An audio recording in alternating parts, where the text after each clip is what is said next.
Hello students, you're once more welcome to Jyotika's English class, and today we are going to study chapter Deep Water, which has been written by William Douglas, and I am your presenter, Mrs. Jyotika Jakhar.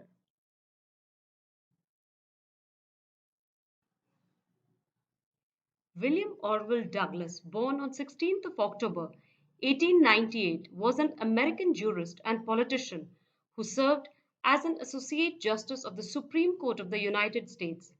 Nominated by President Franklin D. Roosevelt, Douglas was confirmed at the age of 40, one of the youngest justices appointed to the court.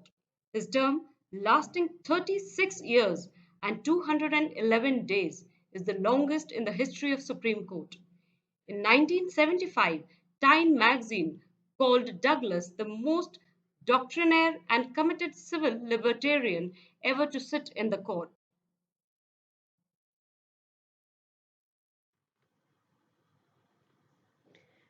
Deep Water has been taken from William Douglas' book Men and Mountains. It was his personal experience, therefore you'll find autobiographical element in this. It also showcases how as a young boy William Douglas nearly drowned in a swimming pool. In this particular excerpt, he would talk about his fear of water and thereafter how he finally overcame it.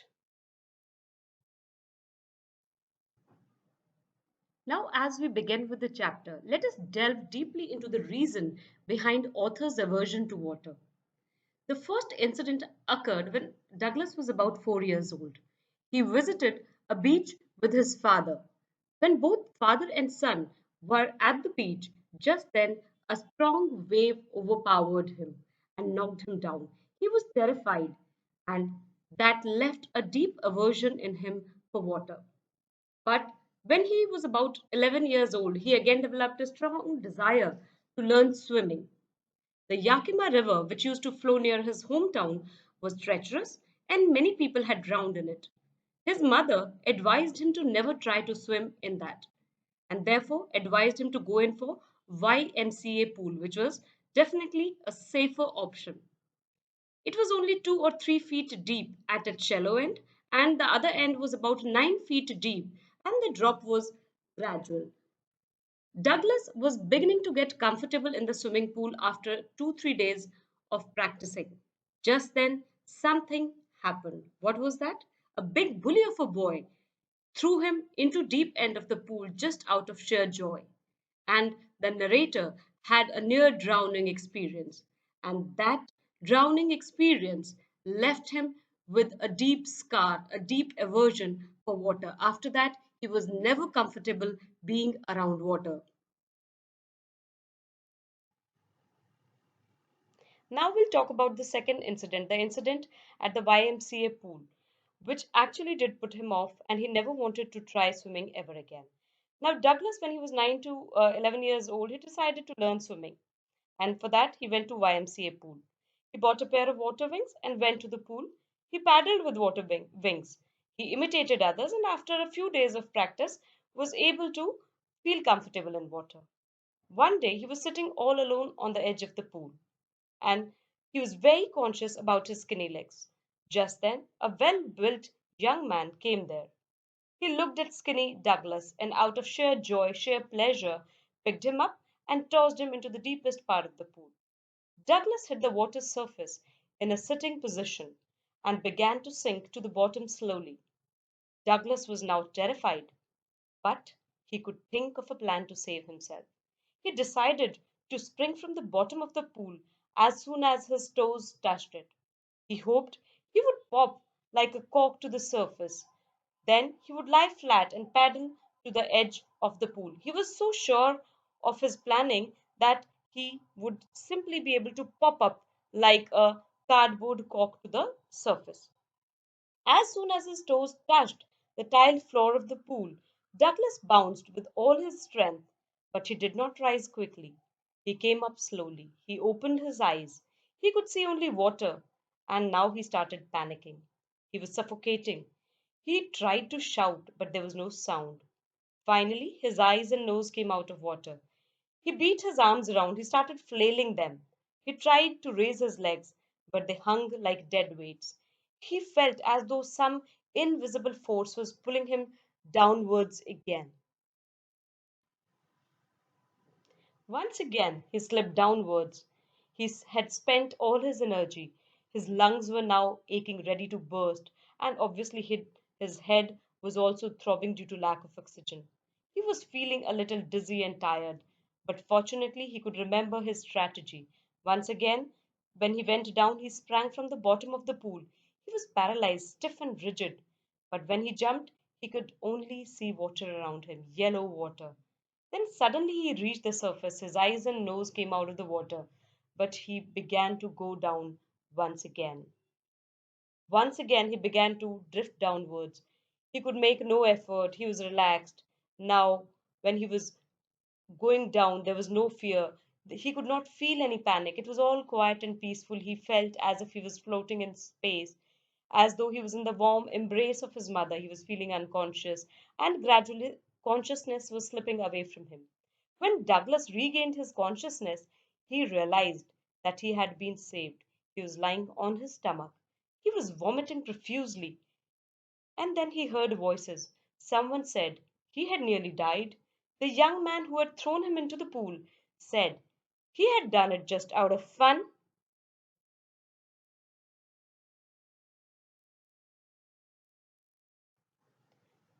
This incident left him completely weak in the knees. He had a very, very close shave with death, and he was left shaking. He was not able to eat or sleep for days altogether. The fear of drowning kept on returning to him for days altogether. His knees were wobbly, and he would get upset even at the slightest provocation.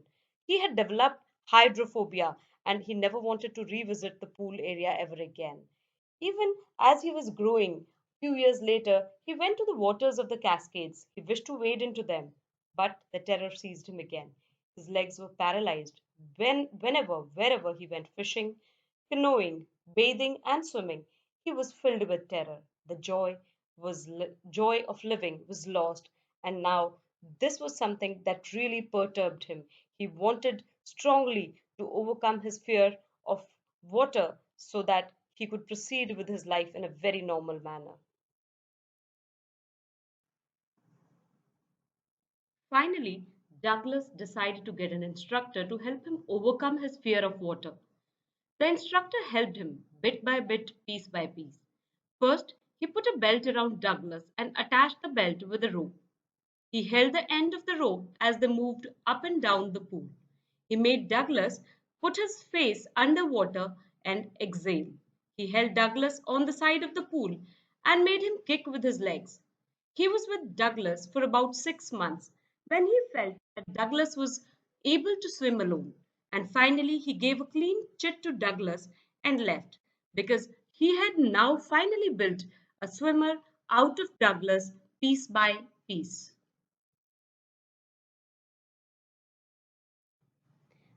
Though Douglas was able to swim the length of the pool up and down, he was not sure that the old fear had left him completely. He, however, was prepared to overcome it if it reappeared. Then he went to Lake Wentworth in New Hampshire. He dived off a dock at Triggs Island. He swam 2 miles across the lake to Stamp Act Island. He used all the strokes that he knew. Only once did the terror return. But Douglas was able to overcome it at once. He still wanted to test himself. So Douglas went to Warm Lake. There he swam across the other shore and back. Terror did not reappear. Douglas now gave out a cry of joy and victory because he had finally overcome the terror.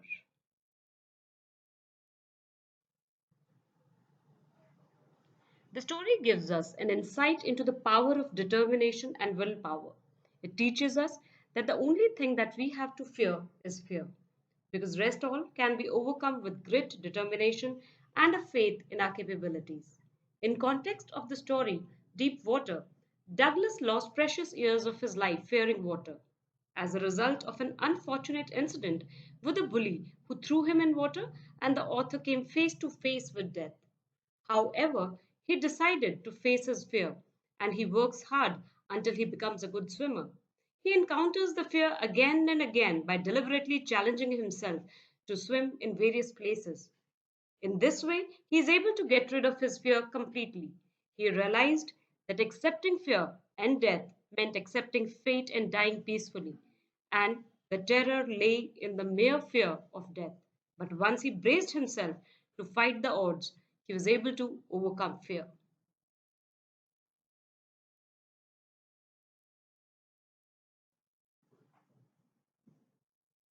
The title is highly suggestive and at once draws our attention towards the central idea, that is, experiencing the gripping vice like terror of death underwater and the efforts of the author to overcome it.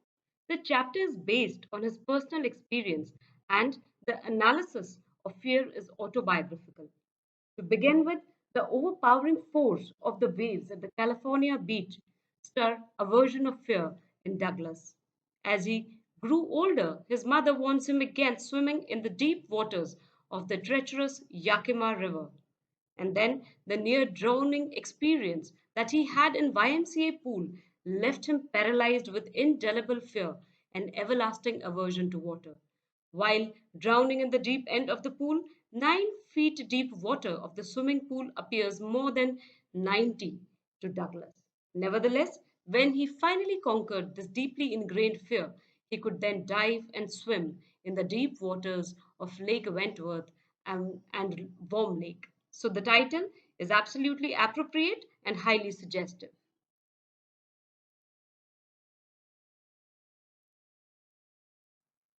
Students, this last slide has homework for you. These are the practice questions that you would be doing in your notebooks. And after you are done with that, you will be showing screenshots of the same to us. Now, you have to keep in mind the marking scheme here. There are certain questions which are only for 2 marks and have to be answered accordingly. And the last two questions are 6 markers and so should be answered in accordance with that. Thank you. Have a good day.